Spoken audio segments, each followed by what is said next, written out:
Okay, Cool. great.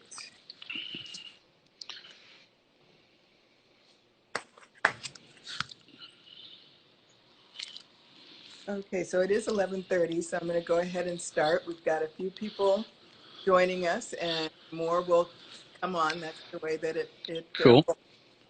and welcome, Josh, and hello, everybody. I'll walk you through. The router's over by the door. You just pull it off of that. And on normal days, you can find me in the classroom at GlassRoots upstairs in Newark, New Jersey. GlassRoots is a glass studio, and we work to ignite and build the cultural and economic vitality of our community through the glass arts. Since you can't visit our studios at this time, every day we're bringing activities to you via Facebook, Instagram, and on our website.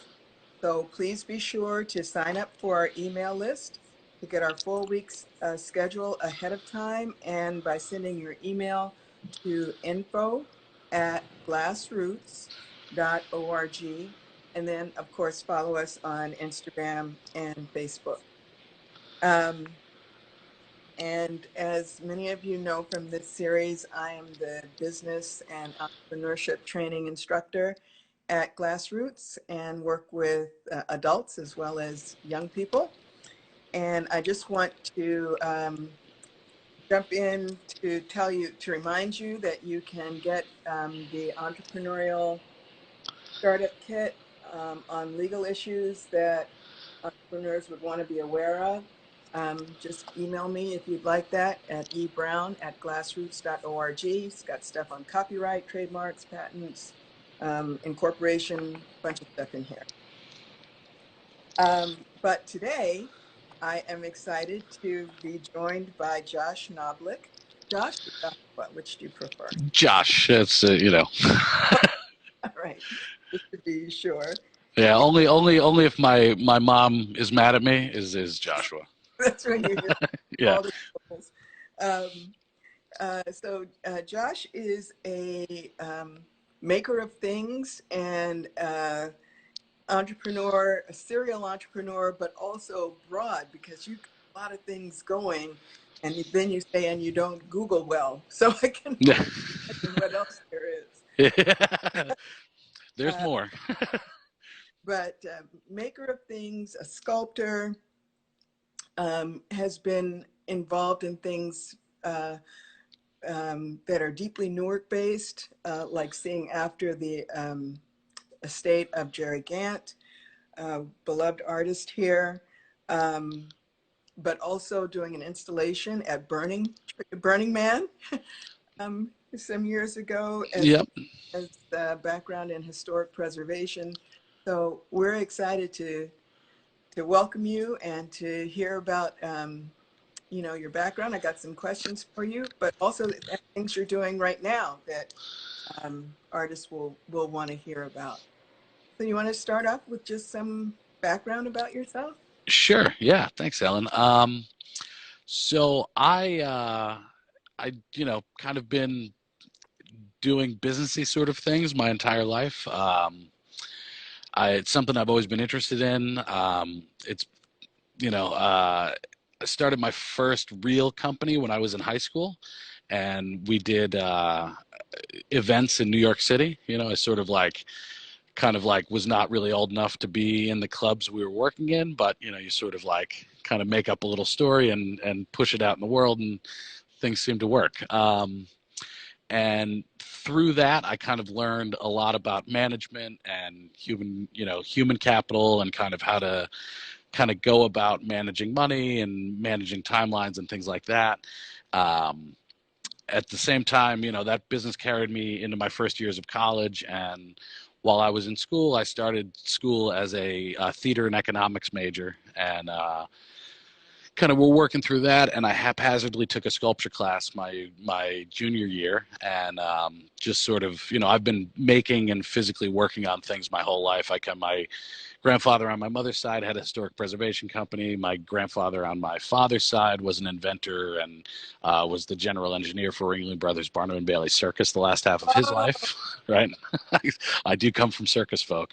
And I have to just interrupt. So do I. I was an acrobat in a circus at one Really? point. That's awesome. The world is small. Right? It's very small, especially in New Jersey. Right.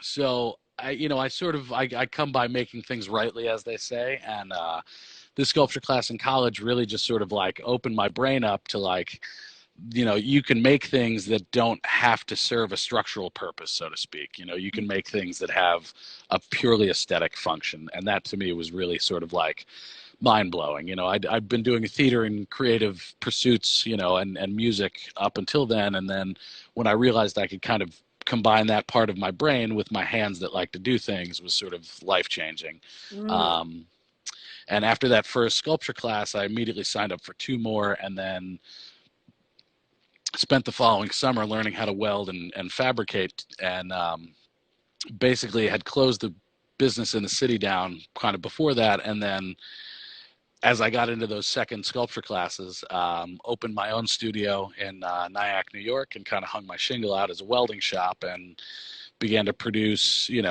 anything from I always used to say anything from car trailers to chandeliers, So started making and producing, and I will say there was a little bit of a trouble the first year or two, because I went from a business where we kind of had this like intangible deliverable, like a social experience is what we were providing. And then now I sort of had to produce these physical objects, so that was sort of a big learning curve for me. But carried me through. The same business I have today. I started in 2002. And it's kind of carried me through college and then after. Let me show a picture of something. I don't know if this is, I don't think it's totally recent, and it's clearly welding, but plus.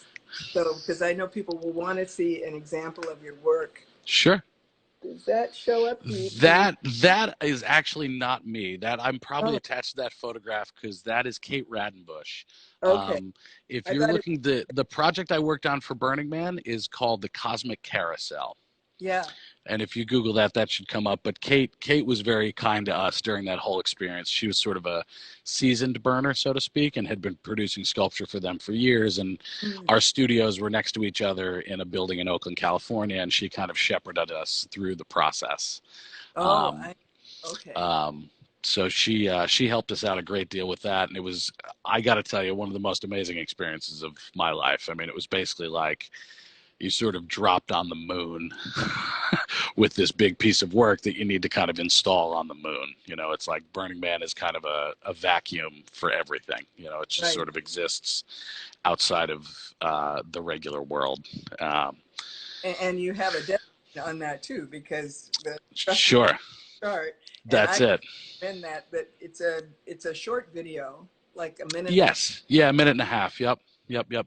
It's great about how the installation was done there and what it turned out to be. Yeah, I mean, it was, we were kind of, I was actually working on a project in Shanghai, and my partner called me and said, hey, I want to do this thing for Burning Man, and that would have been in May. And I said,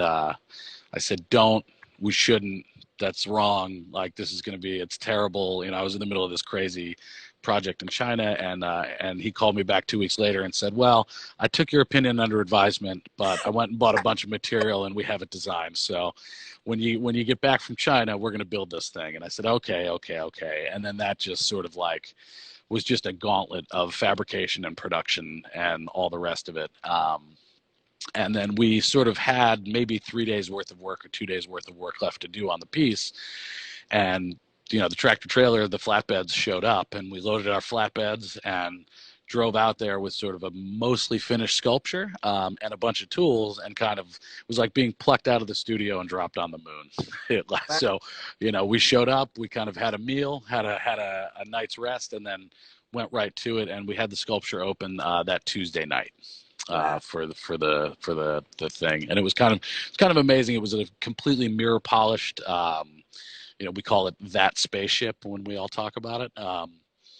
but you know, it was all wrapped in protective coating, and people were kind of coming by and checking us out. And then when we finished and we said, okay, it's time to unwrap it, and we peeled the protective coating off, and the mirror finish kind of came to life right around sunset, and it was just, we kind of got swarmed. It was kind of amazing. I can only imagine. Yeah. So you were saying though, welding, and your shop did, you know, such a range of things. Was it metal? Was your Mostly metal, yeah. I mean, you know, I grew up. My father was a carpenter. We grew up. I grew up. He lived on his boat, you know, basically my whole life. So we were always fixing the boat and kind of doing woodworking projects and, you know, and engine work and things like that. My grandfather was a welder and a machinist, and that was something, I guess, my father, you know, you kind of like push away the process that you're taught, you know, to kind of go your own direction. So my father kind of was a carpenter. So then in true fashion, I said, well, you know, I can do stuff with wood. That's great, but I'm going to go do some metal work, you know, and that's kind of how it happened. I mean, you know, the other thing too is in that kind of time span where that was all going on, I did actually take a job as a cabinet maker for a year and kind of worked in a cabinet shop and really learned millworking and wood crafting, and that actually helped as we got into kind of the foundry side of my education and my experience. In Foundry, you have to make patterns out of wood, so it was a lot of really good training for the first part of that process to make the patterns, and then the welding and the finishing all came in and became very helpful as we you know, as you go through the casting process and you get your object in metal, then you need to weld it and cut it and grind it and polish it and finish it. Ah, okay, great. Well, tell us a little bit about your activity in the Newark area. You've been a part of the Newark art scene and business scene. Sure, yeah. So, you know, my backstory in Newark is I was born in Newark, was raised kind of up the hill in Verona. My family, I can date my family back in Newark to 1805. Whoa. Yeah, kind of wild. You know, when my grandmother was still alive when I had moved back, and she had grown up in Newark. Her mother had grown up in Newark. They all had lived in the same family house since like 1830. And then her family had a machine shop and a tinning works and a coopery right on the corner of Sussex and Duryea Street. And so, you know, kind of when I moved back, she was just over the moon about it. And I'll never forget, she said to me, you know, it sounds like you're doing so many amazing things down there. I wouldn't be surprised if the Newark Evening Standard did an article on you. You know, so it's kind of a little touching. But yeah, you know, I moved to Newark as the economy collapsed in 2008. I was living and working in Rockland County, New York. I went to school at Ramapo, and as I left Ramapo, I bought a house in Sloatsburg, had the studio still in Nyack, and was kind of just living and working up there. And as the economy collapsed, sort of like what you want to call my lifeline of money that kind of went up into the Hudson Valley kind of just was shut off. And I needed a way to get back to doing, I'd taken a job as a rigger with iWeiss doing theatrical rigging and kind of like technical restoration for theater rigging. So the systems inside theaters. And I needed to get back closer to the city. I couldn't afford to move back there. I'd wanted to move to Newark for a long time, and the woman I was living with at the time was heavily involved in New Jersey politics, and we had kind of always said, like, we'll move to Newark. And then, you know, we sort of hit a point where the house we were living in, they were going to raise the rent, and it's like kind of everything kind of happened at once. And I was on a project that I had sort of picked up in Florida and came back. We looked at an apartment. Anyway, long story short, we moved to Newark at the end of 2000, or the very beginning of 2009. And we lived in an apartment for a year, and then I found a loft that I could, you know, that we could rent, we could live in, and I could work out of. And that kind of started a whole kind of new trajectory, I guess. And it was, so we were in the loft, and, you know, I had rented some space out to some friends who were also artists. So we had this kind of live work situation, which is an amazingly supportive environment. You know, it's like, you know, somebody would make coffee, we'd all have our discussions, we'd go and visit each other's studios, you know, the next room over, and kind of like talk. And it was really, for me, it was like something that was more beneficial, I think, than graduate school. You know, it's because we were out there, we were doing it, you know, with some higher stakes too. I feel like in education, you're in a cocoon, you know, which is good, you know, but for me, I don't necessarily learn well in a vacuum. I need to kind of like go out there and like get some cuts and scrapes and bruises to figure it all out. Right. Consequences really concentrate the mind. Exactly. So, you know, deadlines, it's like, if you're going to produce, you put a deadline on it and then you'll get it done. But and then from there, I helped start Solo's Project House, which was a gallery that was on Broad Street, and worked with Rebecca Jampol over there for quite some time. And then we'll kind of fast forward through. I took a job working as a kind of in-house consultant for Robert Miller Gallery, and helped with Robert Miller's estate. You know, after Robert had passed, all of his things needed to be collected, and he was a painter his whole life, which was sort of not really known until closer to his death. And prolific guy, you know. And so I went to Miami for a year and was back and forth, and kind of accessioned his collection, and then physically moved it into a building in Pennsylvania that I had helped them acquire and then demo and turn into a climate control facility. And that project took me a couple of years. And then I kind of got back to Newark and I didn't really have anything on the burner. And that's sort of how I segued into real estate development with Tony Gibbons. Tony and I had been friends for a very long time, and Tony said, "Hey, I'm going to look at this building. I think it would be a perfect project for us to work on," because we'd always talked about doing something together. And, you know, sure enough, we rolled up, took the look through, and that was it. And so I sort of shifted gears again, and we took I think the original building was 1890, and it was a horse stable that we converted into 10 loft units. And at the same time, there was a small building next door that I was building as a house and studio for myself, and actually wound up selling to Ryan Monroe with Ryarmo Photography. So that's his studio over there on Martin Luther King Boulevard. Okay. Yeah. Yeah. Yeah. Oh. That's the Reader's Digest version of all of that. Wow. And so talk a little bit about the moving and of art pieces. What I have somebody said to me that, you know, everyone has different experiences with art. They have a wonderful way of it washing over you, but nobody thinks about what actually got there. And that's what Sure. other businesses does.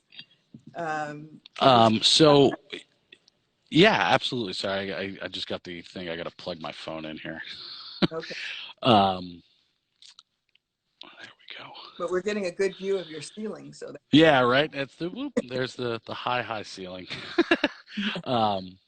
we'll hear more about that later. Yeah, exactly. So, you know, art logistics is something that, you know, I had done in a few different capacities. You know, the Robert Miller Project, and doing all the accession work for that. I also did the Luce Foundation provided a grant to the Newark Museum to redo their modern wing, and that I was selected to do that work for them. And that sort of spawned a relationship with my partner and I, Raleigh Caesar.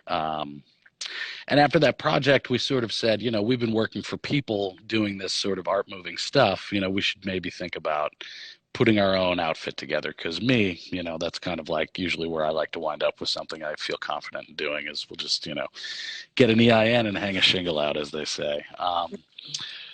He had worked for the company that does More Specialized, which is the company that does all of the rigging and storage and installation for Louis Bourgeois. So he had been all around the world kind of doing heavy install work. And, you know, I have quite a rigging background, and we had some tools between us. And the Newark Museum job gave me a little bit of money, as well as selling the house. So we opened JRAL, JRAL, and that's down at 115 East Kearny Street in the Ironbound. Okay. And that basically is we're kind of a boutique servicer, as you would say. But basically, if somebody acquires a work at a gallery, that work needs to go to somebody's house, and then somebody's going to hang it on the wall. It's art is kind of an object. You don't want to think of it as like a home appliance, but in a way, it's a physical object that needs to go from point A to an end user, and then be installed. So that's kind of what we do. And we do everything from 2D work to large 3D work, where you have to rent a crane and you get a crew and things like that. And well, tell us about those experiences. I forgot what I was going to say. It'll come back. But anyway, one of those installations, that we all get to enjoy them. Sure. Yeah. We don't do so much private work or public work with the company. A lot of it is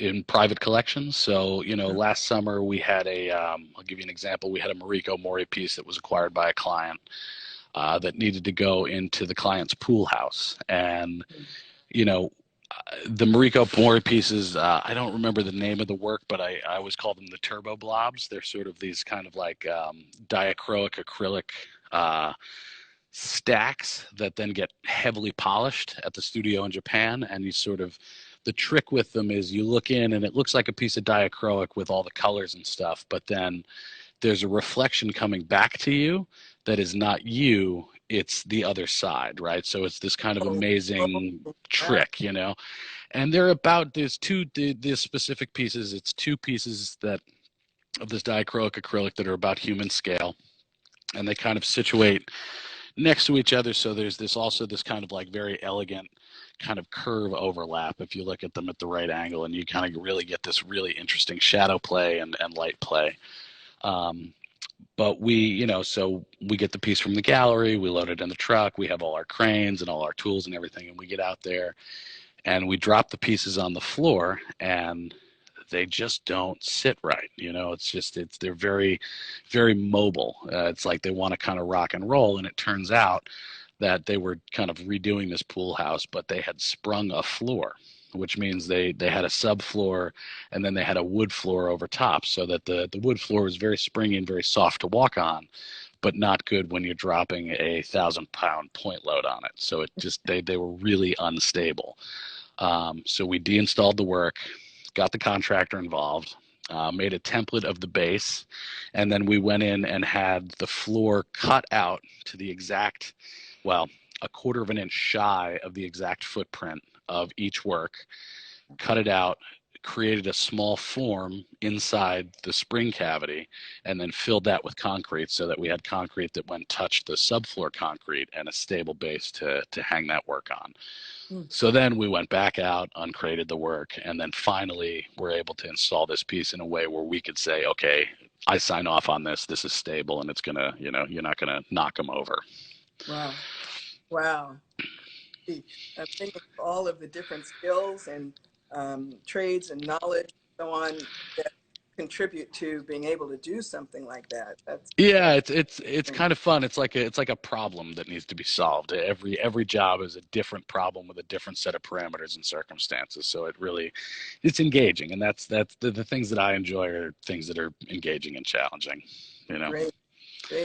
Well, speaking of engaging, challenging, and it's good to hear your whole arc of history, because I heard you talking about what it was like being around other artists as you were and living and working at the same time, what a community like that meant.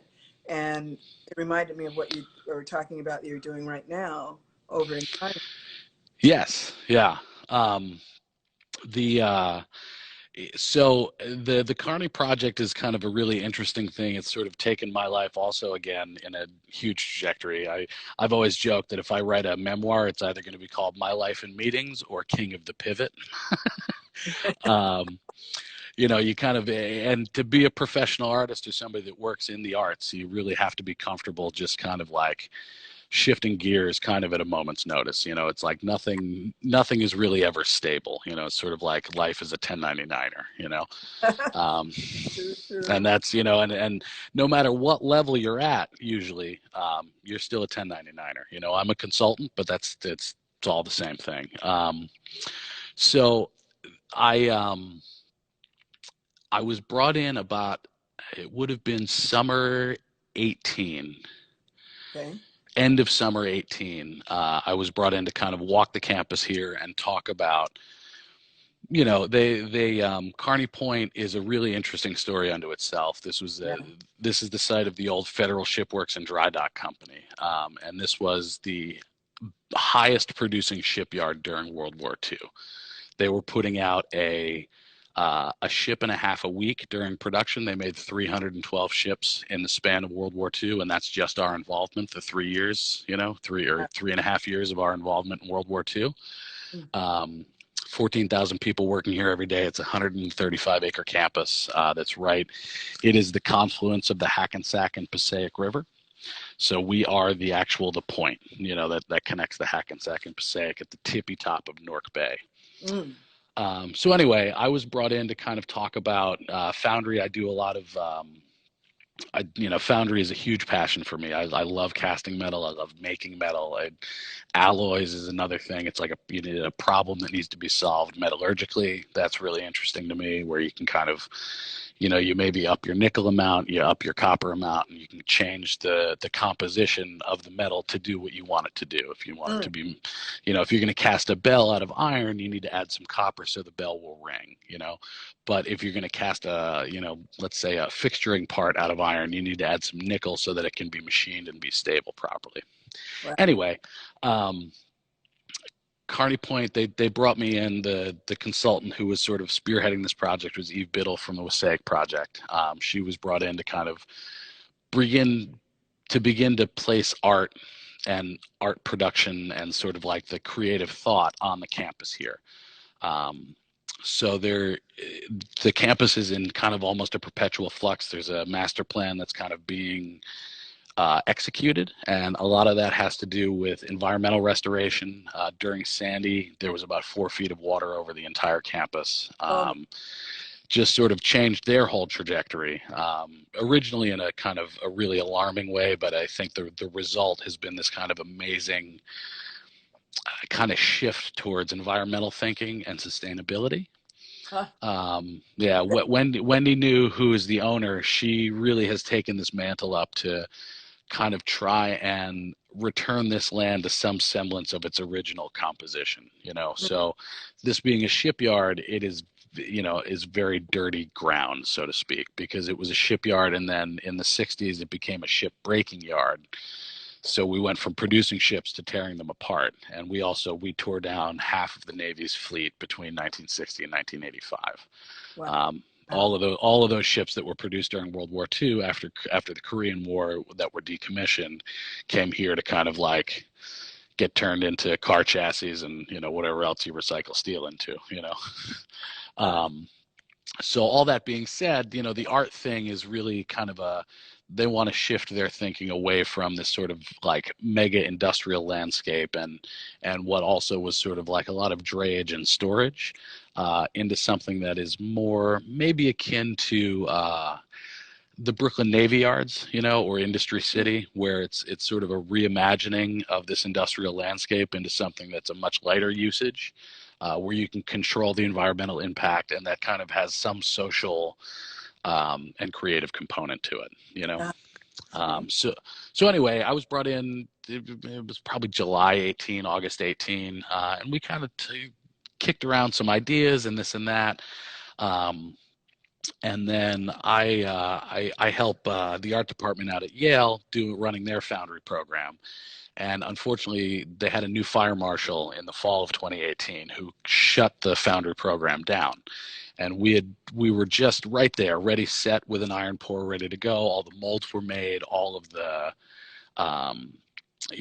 metal was broken, everything was ready to go. And there's a bunch of students who were trying to make some work. So I called the Carney Point folks and I said, hey, listen, here's a good opportunity for you guys to see what I do and for us to kind of do a little test run. So they said, absolutely, this is an amazing idea. Like, we have no idea what you're talking about, so it'd be great to see it. And they gave me a piece of Building 100, which is this giant superstructure that sits here hulking on the campus. And we poured metal, and we had all the Yale kids came down. Ramapo College brought a team of folks down. A bunch of friends in the art and sculpture community came, and we cast metal here in this kind of like amazing environment. It's like this, just like, I mean, this building is 1,000 feet long, it's 300 feet wide, and it's 80 feet tall. So you sort of like 8 stories tall. 8 stories tall, and it's just a wide open. It was a shipwright building, so they made ship hulls in there, right? So it was just the hull would be produced, and then would get pushed out the other side and right into the water. So you can imagine the scale. I mean, it's staggering. And even to this day, I'll wander over there, kind of on one of my walkabouts and just kind of like marvel at the industrial infrastructure. But anyway, so that worked out swimmingly, and that kind of spawned them to want more, and they said, this would be a great thing. Can we do this here again? Can we do this here regularly? And I said, yes, absolutely. In the middle of all that, the shed in Hudson Yards was about to open, and I got a call from an old friend of mine who was working on the production staff there, and they needed somebody who was used to being around heavy construction and also was sensitive to artwork to be able to take them from sort of a pre-CO construction site into a museum show.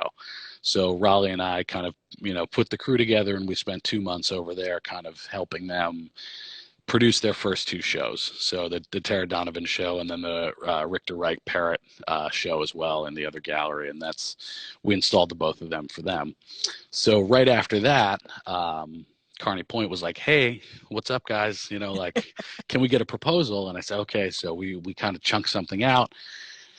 And they were like, this is great. Let's move forward with this. And then I teamed up with another artist, John Bisbee, and he had a cohort of kids in Maine that he was working with. And we kind of came together, and Rebecca Wagner and I, who is kind of like my rock solid person in the office and beyond, began to design the inside of this space. And this space is the building that they gave us is it's 100,000 square feet.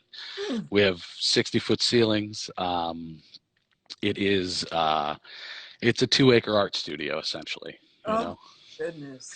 And we started building in towards the middle end of November. We started putting up studios, and our studio design here is all pallet rack, as you can see behind me here. It's like Home Depot shelving. Oh yeah, okay. And then infilled with everything is what you would call a museum wall, where what you're looking at behind me is the plywood that backs up the sheetrock on the other side of that wall. And here, I'll just flip the phone around and you can see. Oh, okay. So that is essentially the studio design, where you have kind of half of the studio is this sort of like workshop area, and half of the studio is an kind of like an exhibition space, but hangable. So if you do installation work, you can put a screw and hang anything anywhere. Wow. Oh. Yeah. So we have 12 of these studios at this size. We have 2 that are sort of larger at the end. And then the other studio design that I have is what I call the yard space. So it's, because we're in this giant building, you're essentially outside with a roof on, So it's kind of like a 1,000 square foot yard space, as I call it, with a shipping container in it. And that also is put out as a studio. So people who make kind of larger work or don't necessarily need walls, and really it's more about kind of like one object and working in one object where you have all the air and shoulder room you need. Those work well for those folks. Wow. Unbelievable. It's fabulous. And so I know at one point you were having, and I know we need to wrap up because I don't want to take too much of your time, but I mean, we're hashtag keeping it COVID. I'm fairly flexible these days.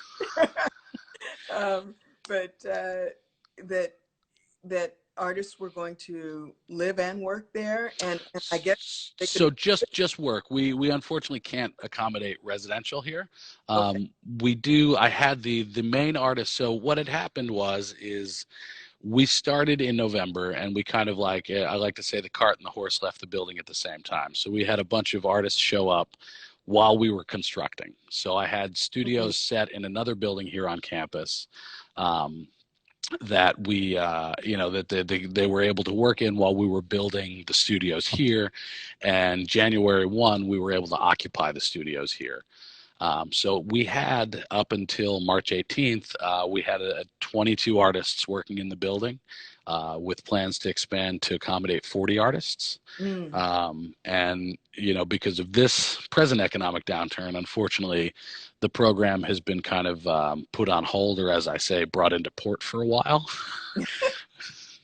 So we're in dry dock until we can kind of figure a way forward, and that's something that I'm actively working on now, is kind of trying to figure out how we can kind of leverage this asset to keep this program moving forward. So,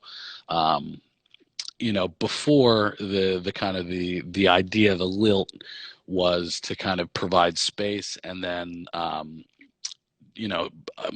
around 10 artist tracts a year, which would have serviced about 25 artists a year, would have been awarded a space to work and a stipend and a little bit of material support, to be able to kind of create, as looking at it more of like a workforce development program than an artist residency, because in art, your workforce development work, artist residency is a big component of that. It's like, those are the things you need to do to further the career. So anyway, we're kind of on pause at the moment. Everybody kind of, at the beginning of all this pandemic business, kind of everybody kind of packed up and left. And the people who were not from New Jersey went back to Maine or wherever they were from.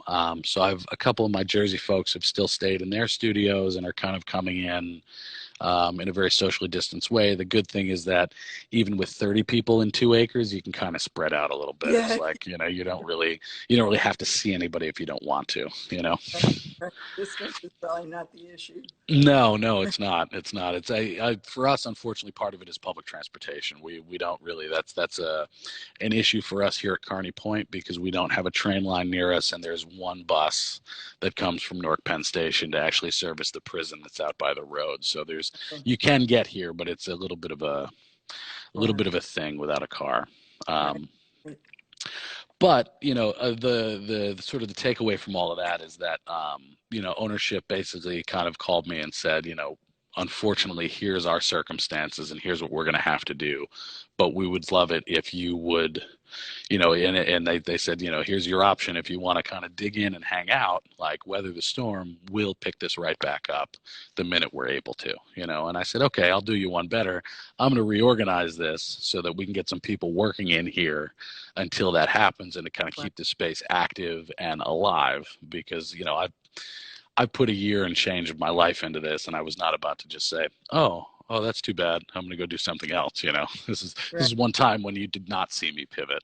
I sort of like dug in even harder. And that's, the strategy's been working out well. Everybody sort of is on board, and ownership has been amazing. I mean, they've been amazing since the beginning. Everybody that I've talked to about this, when they say, they ask me about the kind of the ins and the outs of it, and I said, you know what, this is a unicorn. This does not come around, where you have a large real estate company saying, hey, artists, why don't you guys come make some stuff, and let's like figure out a way to make that easier for you guys, Right. It's amazing, and in space like what you were describing. Sure. I mean, if you want, I can, I think I have enough battery. I can walk around for a minute. I can take a lap if you have a moment. That would be a wonderful way to wrap up. Let's see what it looks like. Okay, so I think I can spin my camera around here. Okay, great. That's my pile of garbage. That's the. I saw your biker. Oh yes, bicycles. Yep. Actually, so I was a charter member of Brick City Bike Collective. It was me and a few friends started that way back when. So this is the studio I'm currently occupying with the office. Let me not swing around too wildly here. We're going to walk out into one of the aisles, and the way these studios are set up, it's kind of set up like an art fair. So you can see, you walk, we have these aisles, and then we have these open studios, and then all the God, I know studios. people's hearts are racing. Yeah, I mean, it's you know, the good thing is, you know, I'm an artist. I traffic in artwork, and when you go to build these things, I know exactly what needs to be built to make everybody's life a little easier. This is Jillian Keats' work. This is her studio here, and these are the shipping container studios. Oh. Can you guys imagine those for the audience? Those are shipping containers, and they look like little pieces of furniture or something. It's wild. When we were designing this space, one of the biggest issues with physically designing it in the computer is that to put 2 acres onto a computer screen makes everything like pixels, you know? So you're constantly zooming in and zooming out of the drawings to get the drawings to create. So right now, I'm walking into the Woodshop. This is our sewing machine collection that will be reinstalled and reorganized. We've been, you know, part of the other thing too is Jim Larson, who is our technical specialist here. He and I kind of have the same ideas about equipment, and the era that you should be buying equipment from is pre-World War II. So all of this equipment is period correct for the building, and my favorite sort of stuff. So we have a full wood shop with kind of everything you need to produce things in wood. I won't get too granular because that is definitely something. And then this is the metal shop here. That is our collection of sheet metal working equipment. Wow. This is the collection of surfacing equipment. So our kind of surface grinders and things. That's the blower for the new iron furnace that we've been building.